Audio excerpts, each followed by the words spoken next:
So first of all, we're not working on dinosaurs, and there is no dino DNA. That makes some people very sad, makes some people very, very happy, number one. Number two, and the fact that we're gonna lose up to 50% of all biodiversity, in the next 25 years. And when you go to the Museum of the Future, it's not just called the Museum of the Future, it's a living lab, and you feel like you're in the future. You feel like this is the way the world should be. This is the way the world should be promised.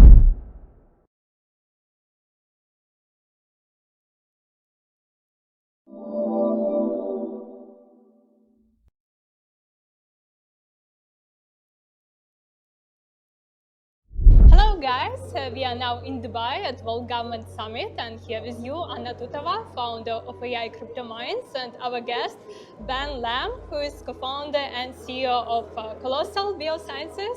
It's a decacorn valued at over $10.32 billion, and they raised over $555 million to date. They're backed by some celebrities as Paris Hilton, producer of Lord of the Rings, Tom Brady, and many others. And now they have a huge BioVault and vault preservation exhibition here at the summit, and launching soon as well in Dubai at the Museum of the Future. So great to have you here. Yeah, thanks so much for having me. So you are basically a de-extinction company, but when it sounds to me like of the times of Jurassic Park, what are misconceptions people can have with it? So first of all, we're not working on dinosaurs, and there is no dino DNA. That makes some people very sad, makes some people very, very happy, number one. Number two, but most people just talk about our de-extinction work, like the woolly mammoth or the Tasmanian tiger or the dodo. What not enough people are talking about is species preservation and the fact that we're going to lose up to 50% of all biodiversity, in the next 25 years. And so that's why this announcement with the UAE is so important, because we need to establish global biovaults in a network fashion where we're backing up cells, because we are making tremendous progress on technologies for conservation, but we are losing species at a faster rate than when we were able to save them through modern conservation. So we need to keep doing what we're doing while also creating secure backups. And what's amazing about Dubai and the Museum of the Future is that we're not only creating that backup here in the first one in the world, in Dubai, but we're also wrapping educational content around it, so that we're not just putting it in a secret dark room. We want to make sure that kids and parents and teachers can learn about de-extinction, can learn about species preservation, and the crisis that we're in from a biodiversity perspective.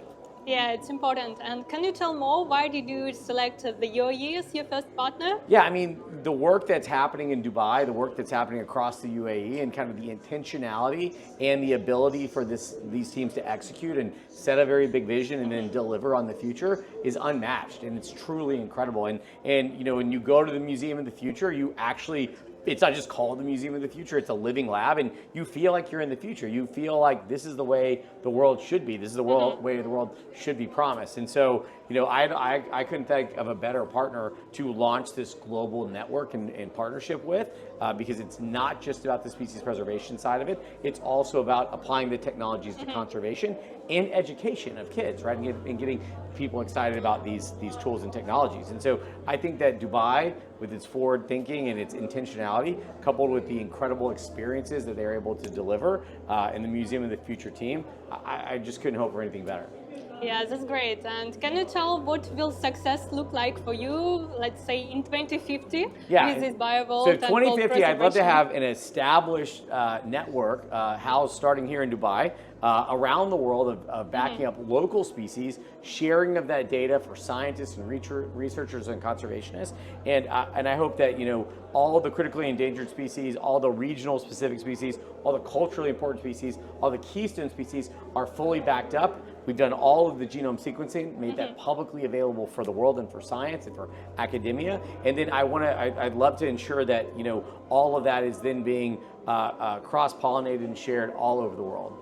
And you're launching it as open source, and this is quite sensitive genetics data. Yeah. What are the risks with it? Well, I mean, I would argue that there's not a lot of value in things that you can't patent and other than certain know-hows. And so for me, I think that the world has an opportunity to learn from all of the genetic data of countries all over the world. So.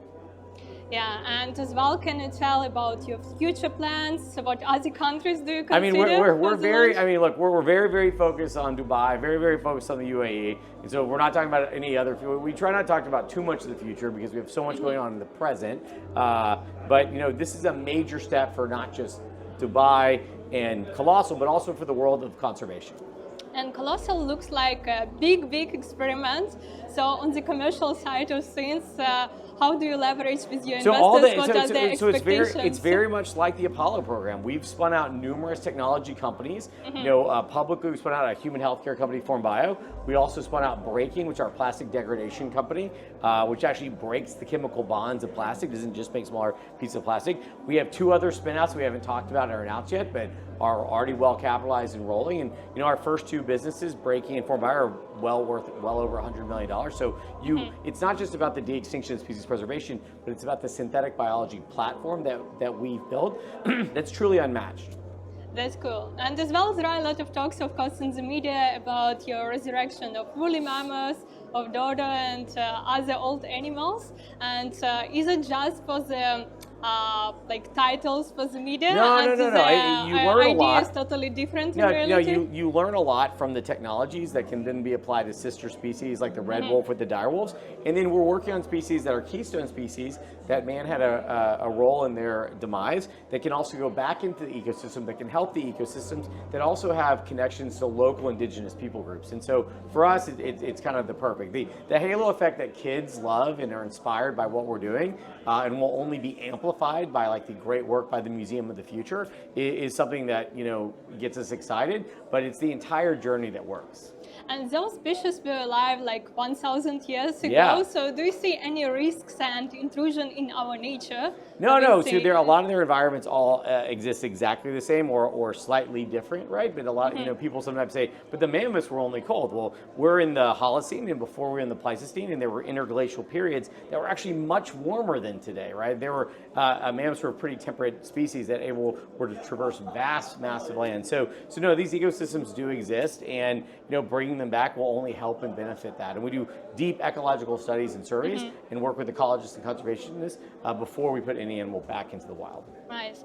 And as well, you use a lot of AI and robotics, Yes. but as well, some of your investors are from crypto and blockchain space, like Animoca brands, such as Hoskinson Family Office. Yeah. Do you see any connection of blockchain technologies and well, they're great technologies, but also a lot of these people are visionaries. They're thinking about the future of finance. They're thinking about the future of currency, the future of securitization, how to build community and how to empower the community economically. And so, you know, I think that the whole decentralized movement of science and DeSci that was started by that community. So it makes sense that our earliest investors were the crypto community because they are so forward-leaning and they're thinking about the future. Yeah, just like true. Dubai. That's true about the vision, but do you use as well blockchain technology? So we're not currently working on any blockchain technology, but I do think that there's applications that are directly related to preserving specific species on the blockchain. And can you share as well your nearest plans this year? So, I mean, right now we're really focused on our BioVaults and our partnership with Dubai, and so that's all we're talking about now. But I think that if people like 2026, or 2025, they're going to love 2026. Cool. Awesome. So thank you for exciting conversation. Yeah, thank you so much. And great to see your innovations. Yeah, thank you so much for having me.